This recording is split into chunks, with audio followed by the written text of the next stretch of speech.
Norway. 2 years ago, I came here to meet parents whose children had been taken away. They said the state was far too quick to put children into care without good reason.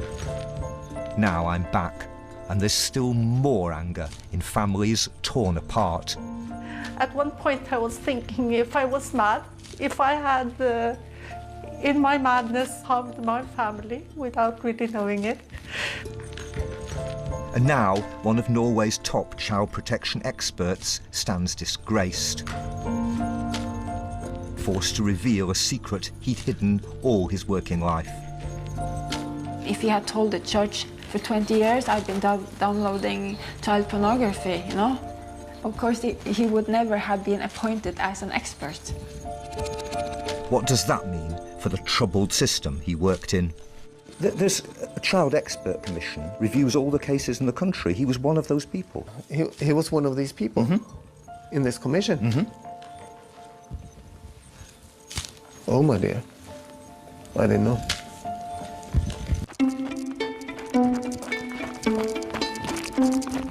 Cecilia runs every day in the woods above her home in Oslo.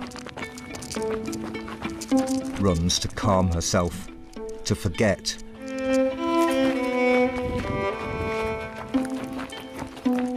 But she can't forget the day, years ago, that changed her life forever. When they came, I let my daughter open the door. It was two child protection experts, their job to advise the authorities whether or not she could keep her child. I was very scared and I didn't want them in my house in the first place. I hadn't asked for them to come to my house and observe us together. Norway's Child Protection Service was worried about the little girl's development, but Cecilia had rejected offers of help. They thought she wasn't taking proper care of her daughter. So she took him up here? Yeah, she took him up here. During their visit, the experts, a male psychiatrist and a female psychologist, scrutinised everything that happened. My daughter, she said that, I think she said she was hungry, she wanted something to eat. But I had decided that I would cook a meal later after the experts had left my house. And so I just offered her, would you like some chocolate balls, some chocolate cereal balls? And then the expert, he took that, he wrote in the report that probably I am only giving her these chocolate cereal balls all the time for every meal. That's the only thing. I don't know how to cook anything. So basically they misinterpreted everything? Yeah, they misinterpreted. It was a distortion.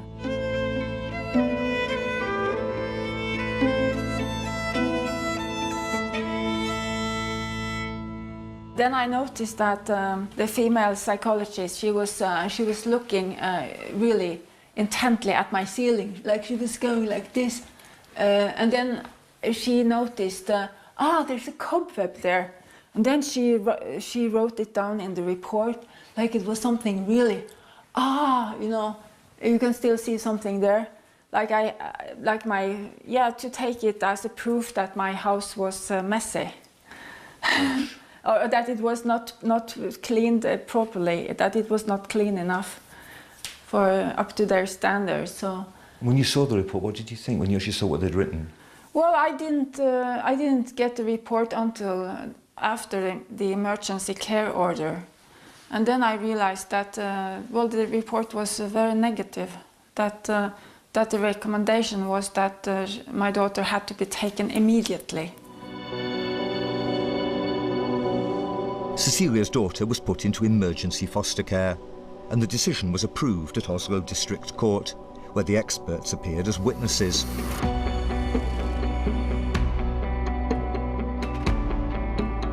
Fast forward several years to April this year, and one of those two experts, the psychiatrist, reappeared in the same courthouse. This time, though, he wasn't in the witness stand, he was in the dock. I'm not going to name him, for a reason I'll come to later, but he's a man who played a key role not just in Cecilia's case, but in those of many other families too. It was the trial of one expert, but it raises much wider questions about the whole Norwegian child protection system, a system that's been widely criticised for being too ready to take children away from their parents. Oh, hi, you're Rune, yes? Yeah, that's Hi, nice really nice to see you. I'm Tim. You too. And so the courtroom's over there? Courtroom is over there. Okay. I can show you the room. Rune Fardal is a veteran campaigner for the rights of families.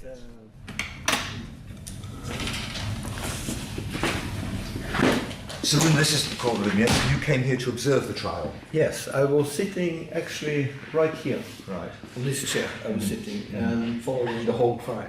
Yeah. I should warn you, the details that follow are quite unpleasant. He already admitted doing this downloading of pornographic picture of young boys. And the children in these images, how old were they, roughly? The majority, I think, was 10 until 14, but there were also very small babies. There was young boys having oral sex on each other and on grown-up men. There was rape. There was disabled children. Every fantasy you can think of in a bad way was explained there. So he's looking at these pictures of children being abused, and he's never ever putting himself in the actual position of the children he's watching? No, he did not put it like that. He didn't see that as being pedophile at all, looking at pictures of young children being misused by adults. In all, there were nearly 200,000 images of children, more than 4,000 hours of video. In passing sentence, the judge notes that the accused confessed his own guilt. But she adds this: the court finds that the accused, to a certain extent, trivialises his own actions. The court furthermore sees it as serious that a professional who is supposed to be the protector of children and young people has placed his own satisfaction and desires first in this matter. The influence of that disgraced expert has been felt here too, in a small town in the south of Norway. His judgment has played a role in keeping this family divided for several years. So do you think you're the largest family in the town, with 8 children? 8 children, that's a rarity here. Because that was, that would be the question people would ask us. Which children are yours and which children are your husband's and which children are your joint children? And we were like, they're from the same factory. As well as being mother to 8 children, Inez is active as a local politician and lay judge. She thought of her home as loving, if lively, but 5 years ago, 4 of her children were suddenly taken away by child protection services known as barnevernet. I got a phone call from someone telling me that I have to come home. The barnevernet has taken the children and my hubby had been arrested. Your husband had been arrested? Yes. It was so absurd. Obviously it was a mistake. And then when I came there, they said I was arrested. When the door to the cell was closed, that's when I realized what it meant. And it was so strange to find myself in a cell. And I just remember being so scared because this was madness. What is this? What's happening in our country? There'd been allegations of violence in the home. The father was soon released without charge, but Inez was accused of smacking her children, which is outlawed in Norway. One had said that I had hit her, and everybody said that our youngest son had been smacked because he bite. I would hear a child crying out in pain, and I'd come running to help, and I would call out his name.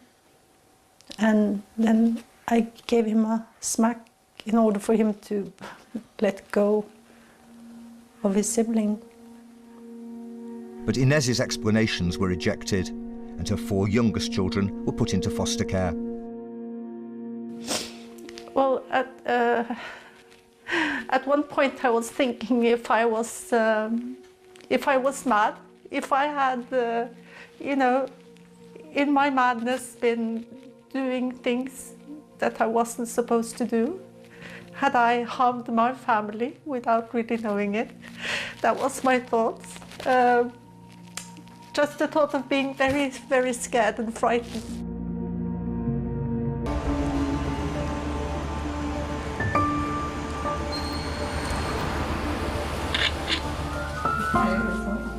In her battle to get the children back, to try to prove she's a good enough mother to them, Inez has been helped by lawyer Victoria Holman.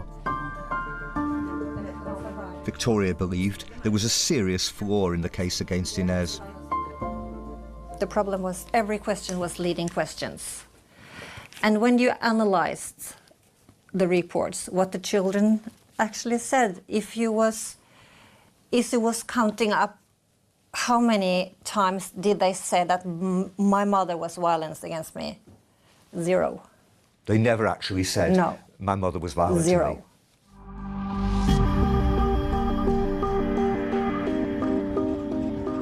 Inez was acquitted in a criminal trial of using violence against the children. 2 of her children were then returned, but the youngest are still in foster care more than 2 years later.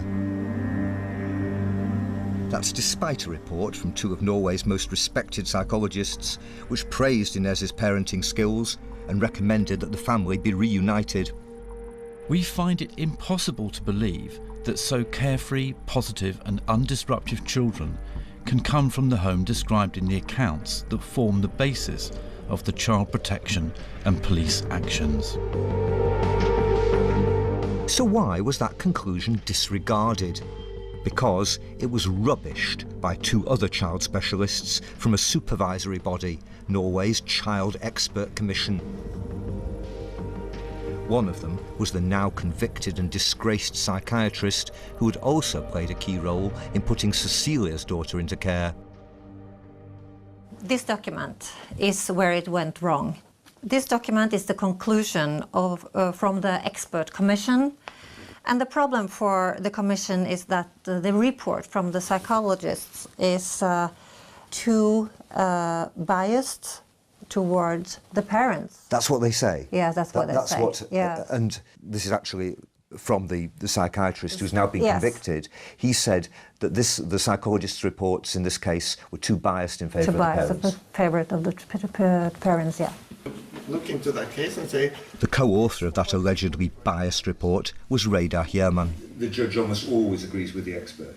He's Norway's former child ombudsman, the official responsible for guarding children's interests throughout the country. So I assume he knows all about the disgraced expert. One of the most experienced, prominent child psychiatrists working partly in the child welfare system was convicted of downloading a very large amount of child pornography. What question marks does that raise over the system? I wouldn't say that this has something to do with this system at all. You will find rotten eggs in any basket, and still sometimes people who have done bad things, they also do things that is quite good and normal. But there's a child expert commission, the BSK, reviews all the cases in the country. He was one of those people. Yeah, he was one of these people in this commission.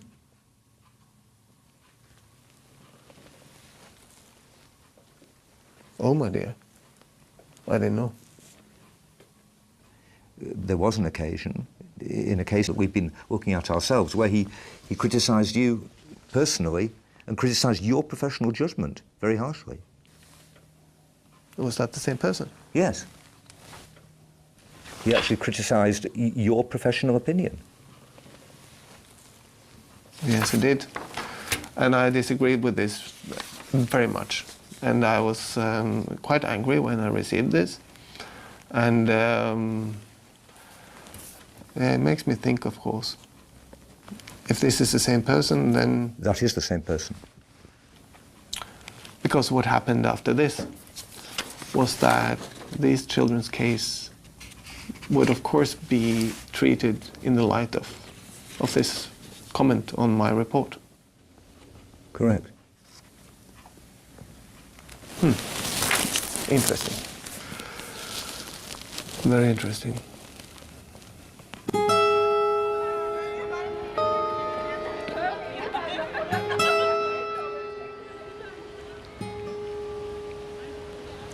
There's been no discussion of the wider implications of this case in the Norwegian media, no shock or outrage in the newspapers, no apologies or excuses or explanations offered by the authorities that employed the disgraced expert. And as far as I can discover, there are no plans for a full review of the child protection decisions that he was involved in.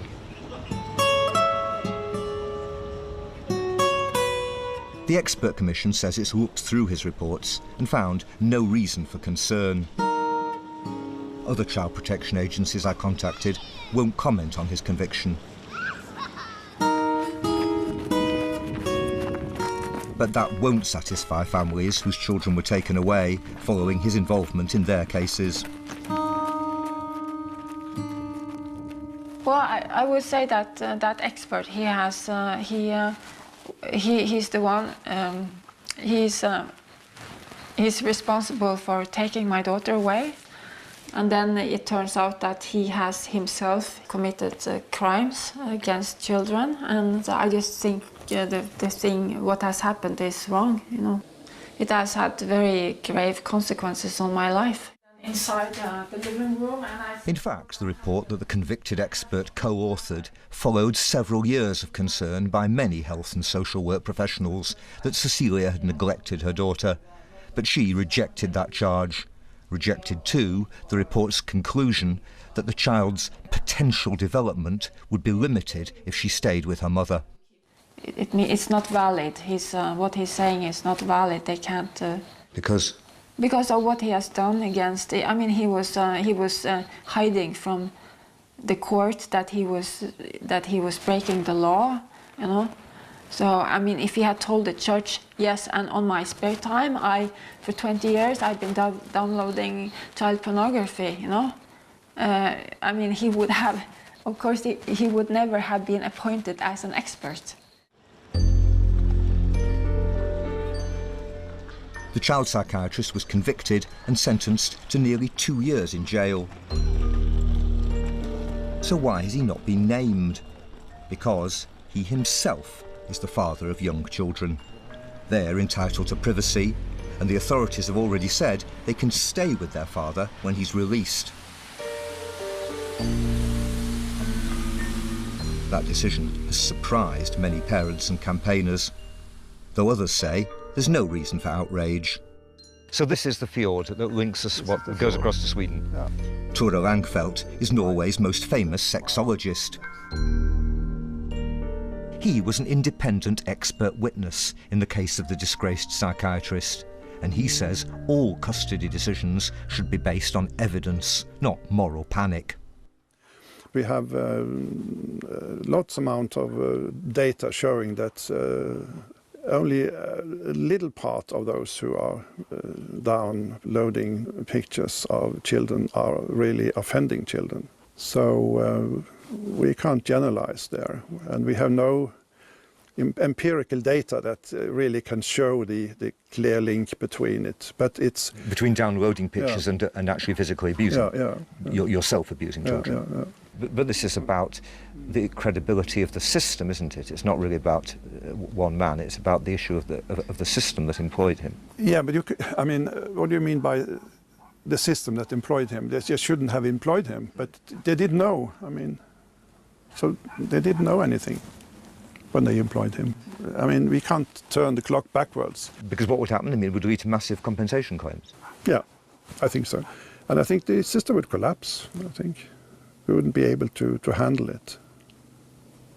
So it's better to sometimes say, let the sleeping dog sleep. Mm.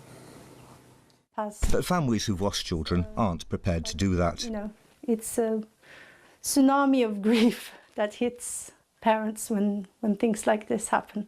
Child Protection have now finally told Inez they think she is a good enough mother. She hopes to get her youngest two back soon. But she's joined the campaign for reform of the system, a campaign that includes many leading Norwegian professionals in the field as well as parents. It's so easy to sweep things on the carpet when it's uncomfortable.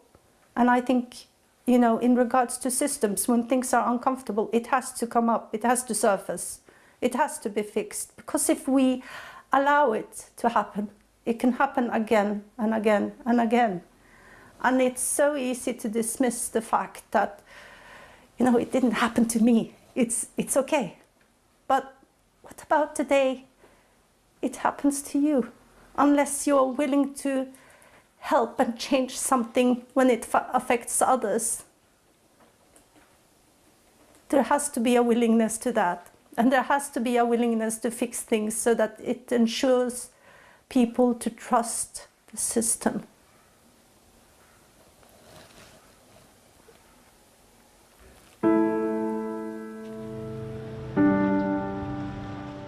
The government and the Child Protection Service refused our requests for a comment on this case. They haven't been challenged hard over it within Norway, perhaps, because this is a society that tends overall to trust the state. But parents increasingly don't.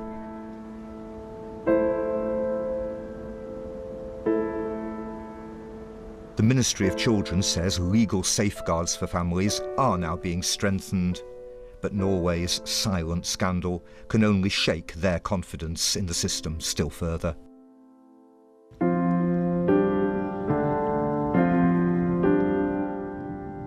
I can remember my daughter as a very happy child. She was always very smiling, happy. She was living.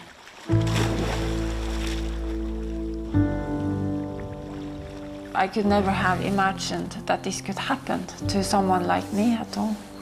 And I had a very good relationship with my daughter. I did. And I will never really get her back.